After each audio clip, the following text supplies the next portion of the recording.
Afternoon, everybody. I'm Trevor Bland, system analyst within the knowledge and information team. So I'm just going to take you through the portal. So I understand that most of you will be familiar with the portal already. So it's just the slight variation in how you will enter the actuals.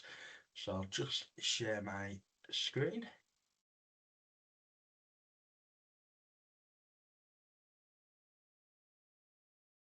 So I was going to go right from the beginning, logging on, but my system has been rather sluggish today, so I'll assume that you're all okay with the initial logging onto the portal, and we'll just go straight from the beginning.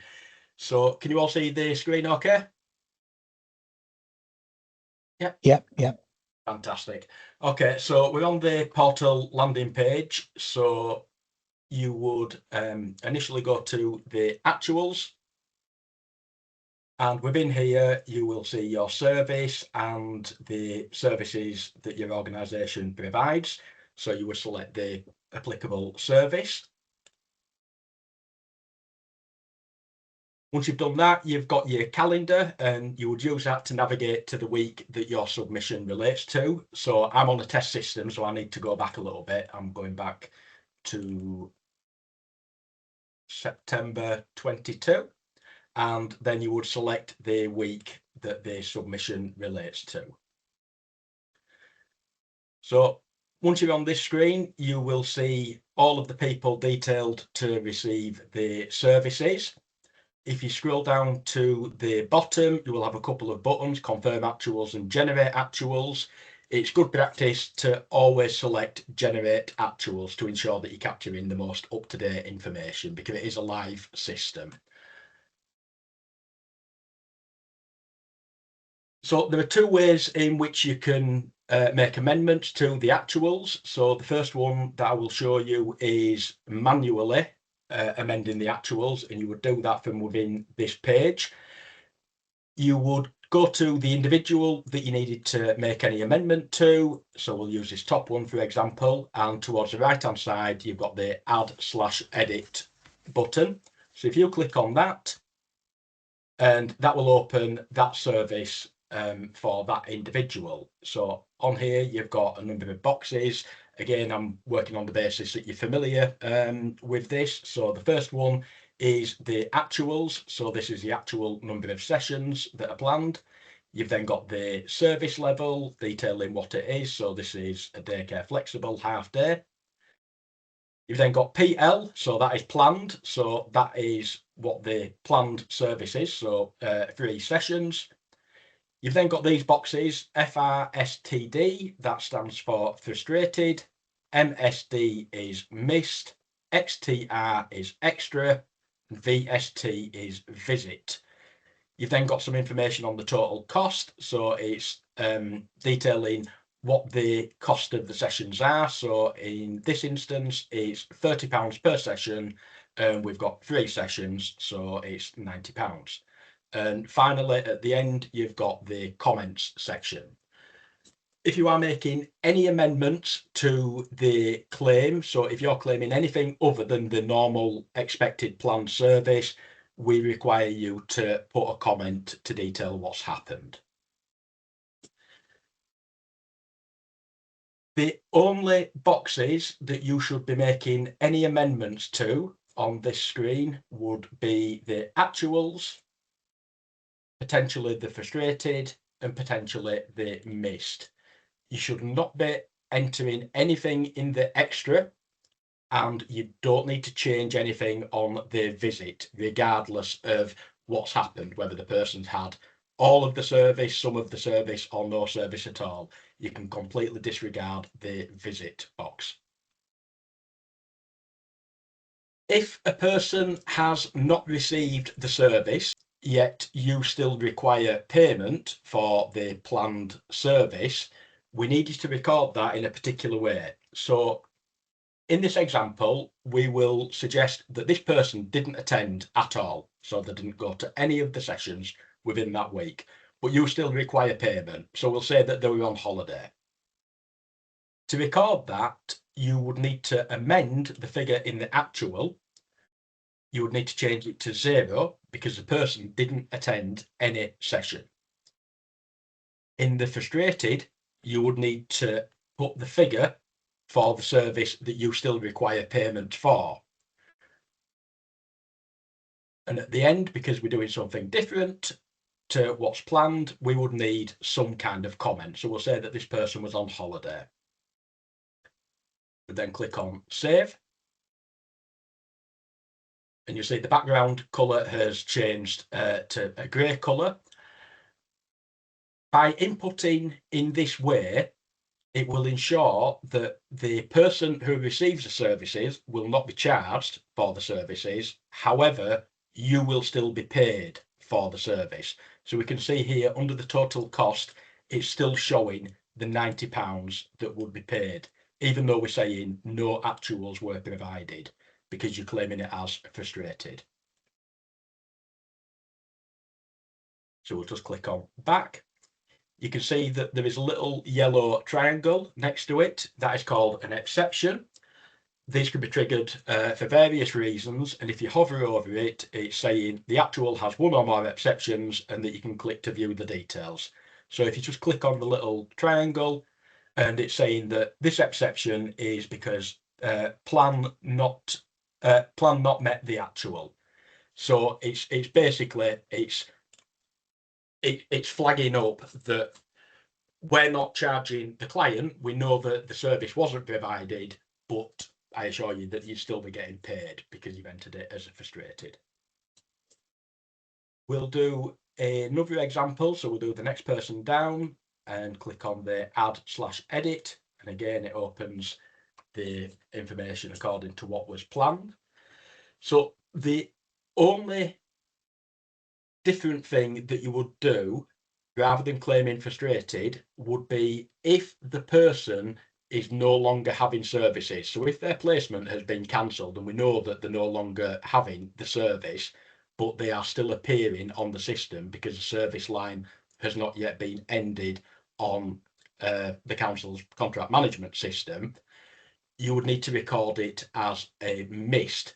And by doing this, again, the person would not be charged for the service, but by recording it as missed, your organisation would not be paid. So you would only do this when the person is no longer having the service. You weren't really expecting to see them, but the name is still showing because for whatever reason, it's not yet been ended. To record a missed, again, you would need to amend the figure in the actual. So if the person shouldn't have been having any service at all, you would change it to 0. And in the missed, you would enter the number of missed sessions. So this person was only planned 1 session. So we're reflecting 0 in the actuals and 1 in the missed. And again, you would need to put a comment.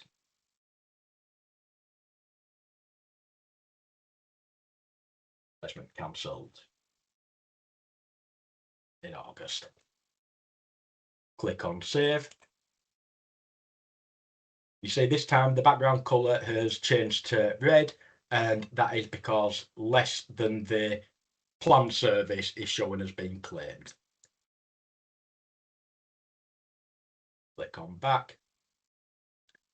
And again, you've got one of these little yellow triangles with the exception, so you can click on that and it's saying plan not met because we're not claiming for what the system was expecting. So they are the only 2 ways in which you would be expected to be making any kind of amendments onto the portal.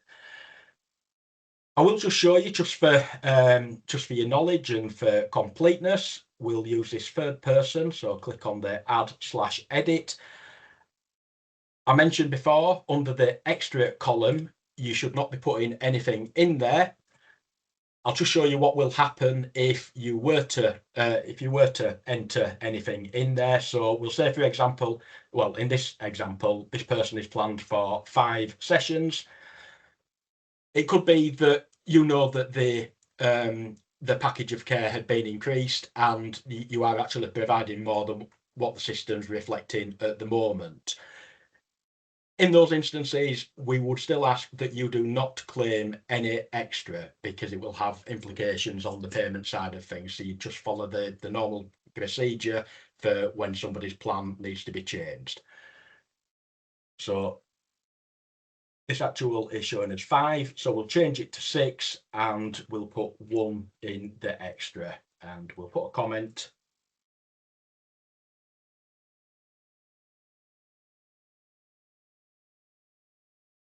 Click on save.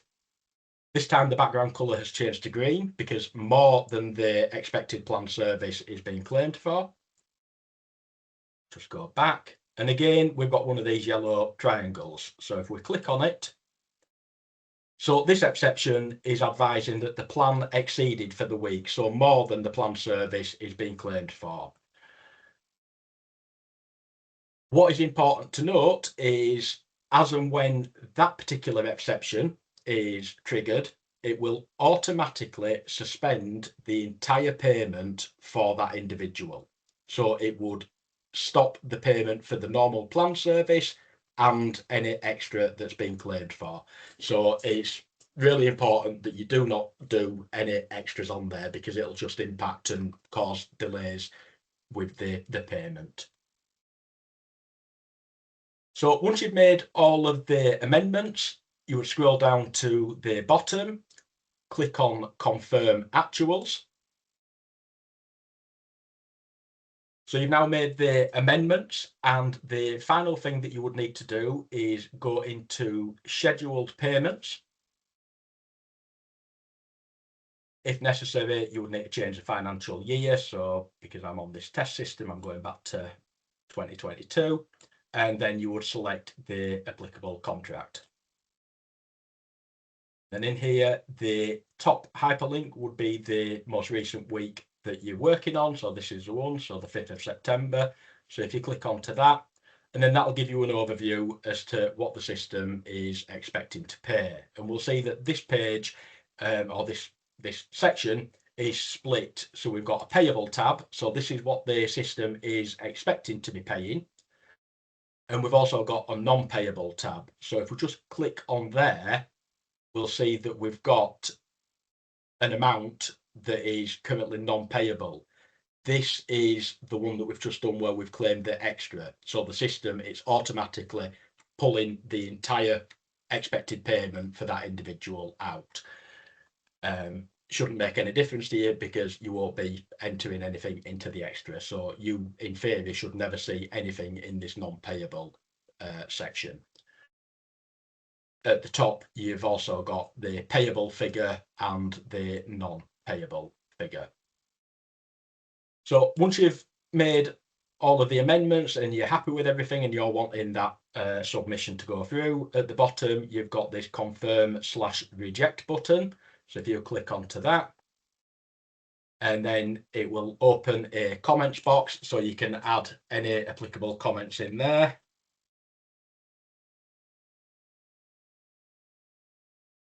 And I would ask, if possible, if you are adding any comments in there, if you can just bob your name on the end as well, just so that we've got that information. And the final thing to do would be to click on the confirm button. Just before I do that, if you see above, we've got the status, so it's showing currently as unconfirmed. Once you click confirm, that will then change to confirmed. And again, it's vital that you confirm the payments because that is the local authority's indication that you've made all necessary amendments for that week's submission. So that's everything all done there. So you've entered the adjustments manually. So what I'm just quickly going to do is I'm going to go on to our contract management system and just finalize the payments, and then I can show you another example for how you can enter the adjustments.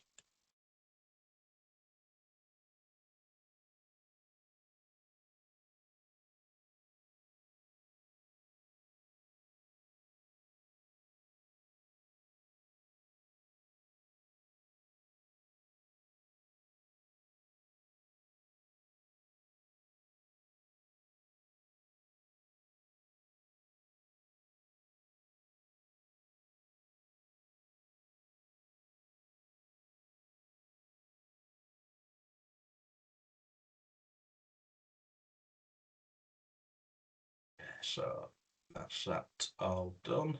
Just go in and refresh.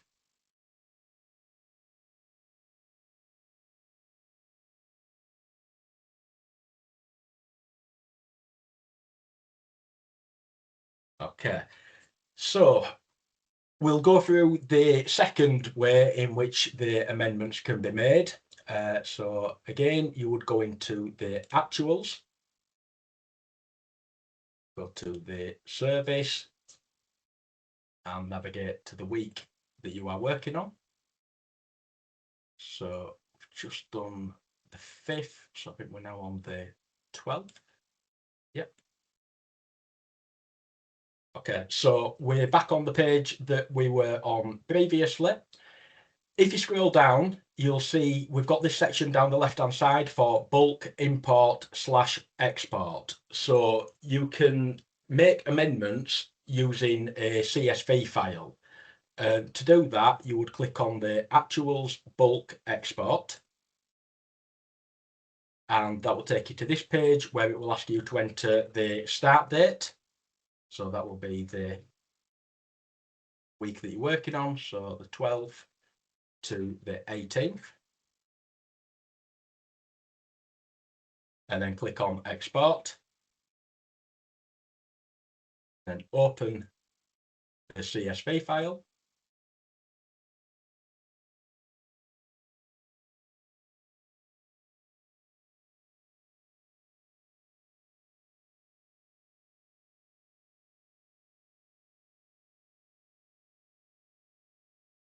So if you provide multiple services, you can just tidy things up just so that you're working on the particular one in question. So I'm going to do that in this instance. So I'm just going to sort it A to Z. And then I'm only interested in these daycare ones. So I'm just going to remove the other ones. So I'm just going to highlight them and delete.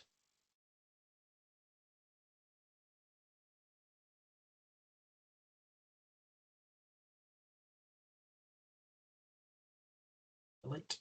Okay. So on the CSV file, you're effectively seeing what you'd been looking at on the example when we were doing it manually. So you've got the service name, the service level, you've got the SS reference, so that's a unique identifier for the individual. It doesn't show the individual's name on here. It's not our software, so we can't unfortunately get it to automatically do that. But if you are using this method and it would be beneficial to see the individual's name on there, we have developed a workaround using VLOOKUP, and some guidance for how you can do that is on Connector Support.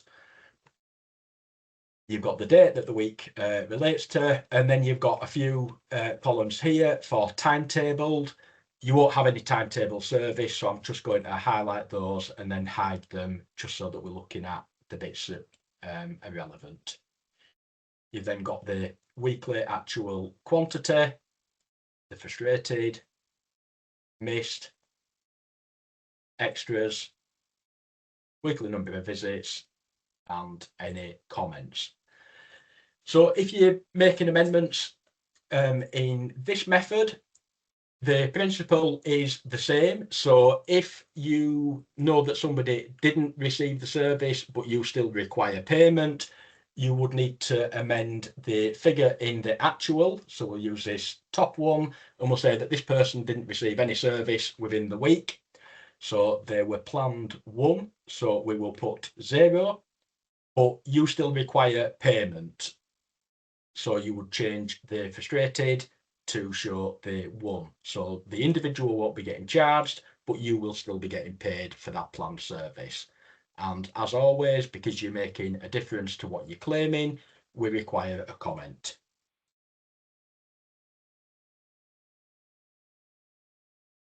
And we'll just do one more. So we'll do the other potential eventuality where somebody's still showing as planned for a service, but you know that they no longer have that placement and we're just waiting for the line to be ended. So we don't want to charge the client, nor do you want to be paid for that service. So we'll change the 1 in the actual to a 0, and in the missed we will put the 1. And again, you would need to put a comment.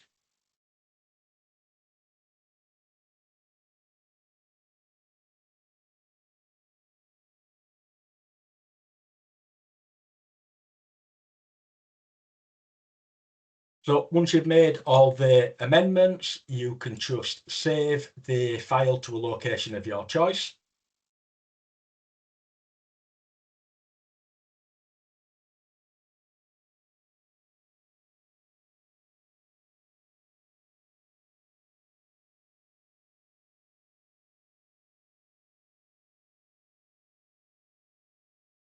You can then close out of it and go back to the portal and go to Actuals, scroll down, and under the bulk import/export, you would now click on Actuals bulk import.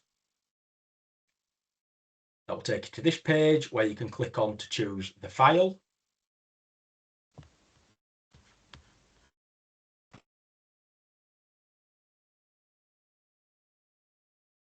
The one that we've just saved, and then click on import.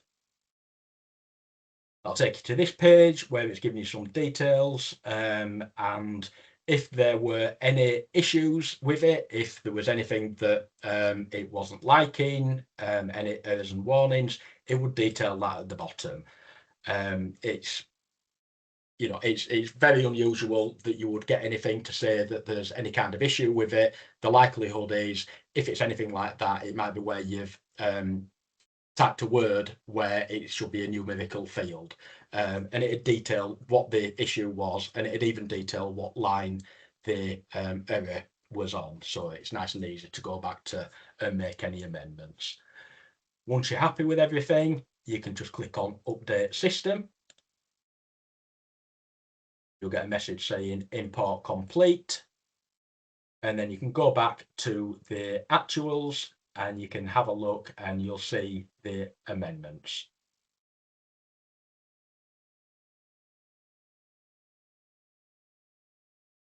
So we see we've got the client on holiday, so that one's frustrated, so you're still getting paid for that. And we've got the one where you're not getting paid because the service plan should have been ended and you've entered it as a missed call. Again, scroll down to the bottom, click on the confirm actuals, and then the final thing to do is go into schedule payments, change the year if necessary, and select the contract. Click on the top one, that'll be the week that you're working on, and scroll down to the bottom and click on confirm/reject. And again, you can make any comments.